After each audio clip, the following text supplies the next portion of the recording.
राज्य मंत्रिमंडळाचा विस्तार. नागपूरमध्ये राज्यपाल सी.पी. राधाकृष्णन यांनी 33 जणांना कॅबिनेट मंत्रिपदाची तर 6 जणांना दिली राज्य मंत्रिपदाची शपथ. चंद्रशेखर बावनकुळे, गिरीश महाजन, पंकजा मुंडे, शंभूराज देसाई, भरत गोगावले, हसन मुश्रीफ, अदिती तटकरे यांचा समावेश. नव्या मंत्रिमंडळात भाजपाच्या सर्वाधिक 19 जणांचा, शिवसेनेच्या 11 आणि राष्ट्रवादी काँग्रेसच्या 9 जणांचा समावेश, तर 4 महिलांनाही मंत्रिमंडळात स्थान.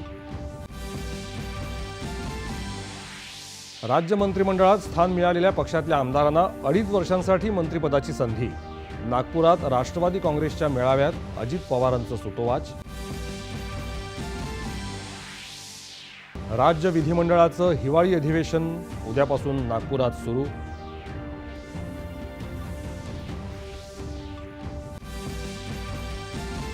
विरोधकांचा लोकशाहीवर आणि संवैधानिक संस्थांवर विश्वास नाही असं सांगत संविधानाबाबत विरोधकांची दुटप्पी भूमिका. नागपुरात मुख्यमंत्री देवेंद्र फडणवीस यांचा विरोधकांवर हल्लाबोल. विरोधी पक्षांचा चहापानावरील बहिष्काराचा निर्णय राज्यातल्या सर्वसामान्य जनतेच्या आक्रोशाचं प्रतीक. महाविकास आघाडीच्या नेत्यांकडून स्पष्टीकरण. नक्षलवाद्यांनी हिंसेचा मार्ग सोडून समाजाच्या मुख्य प्रवाहात सामील व्हावं, केंद्रीय गृहमंत्री अमित शहा यांचं रायपूर इथे आवाहन.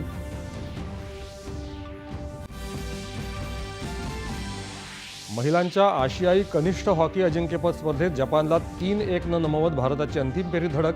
आज भारताचा सामना चीनसोबत.